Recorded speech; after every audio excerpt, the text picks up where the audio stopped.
વિજાપુર ગ્રામ પંચાયતની ચૂંટણી 2025 ઉમેદવારી ફોર્મની સ્થિતિ અને તૈયારીઓ સમાચાર વિગતવાર જાણીએ તો વિજાપુર તાલુકામાં ગુજરાત રાજ્યની ગ્રામ પંચાયત ચૂંટણી 2025ની પ્રક્રિયા શરૂ થઈ ચૂકી છે।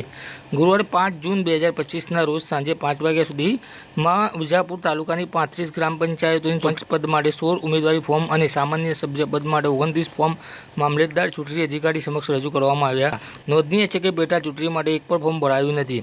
ઉમેદવારી ફોર્મ ભરવાની છેલ્લી તારીખ 9 જૂન 2025 જાહેર કરવામાં આવી છે।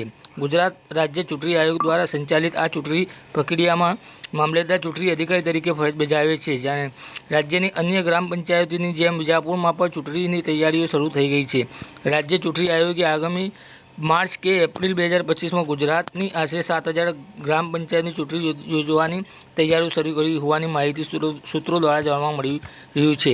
આ ચૂંટણીમાં 27% ઓબીસી, 14% એસટી અને 7% એસસી અનામત બેઠકોનો સમાવેશ થશે, જે ઝવેરી કમિશનના અહેવાલના આધારે નક્કી કરવામાં આવ્યું છે। વિજાપુરમાં ચૂંટણી પ્રક્રિયા નિયમો અનુસાર આગળ વધશે, જેમાં ઉમેદવારી ફોર્મની ચકાસણી, ઉમેદવારી પાછી ખેંચવાની પ્રક્રિયા અને મતદાનની તારીખોની જાહેરાત રાજ્ય ચૂંટણી આયોગ દ્વારા કરવામાં આવશે। ગ્રામ પંચાયત ચૂંટણીઓ બેલેટ પેપર દ્વારા યોજાશે, કારણ કે રાજ્ય ચૂંટણી પંચે ઈવીએમનો ઉપયોગ નહીં કરવાનો નિર્ણય લીધો છે।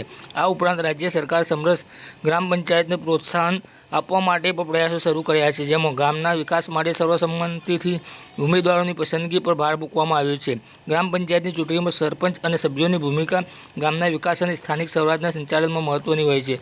સરપંચોની ફરજમાં ગામની વિકાસ યોજનાઓ આયોજન, સરકારી યોજનાઓનું અમલ અને ગ્રામ સભાનું સંચાલન સામેલ છે, જ્યારે સભ્યો આગામી વિવિધ બોર્ડનું પ્રતિનિધિત્વ કરીને નિર્ણયનો ભાગ લે છે। વિજાપુરમાં ચૂંટણીનો માહોલ ધીમે ધીમે ગરમાઈ રહ્યો છે અને આગામી દિવસોમાં ઉમેદવારોની સંખ્યામાં વધારો થવાની શક્યતા છે।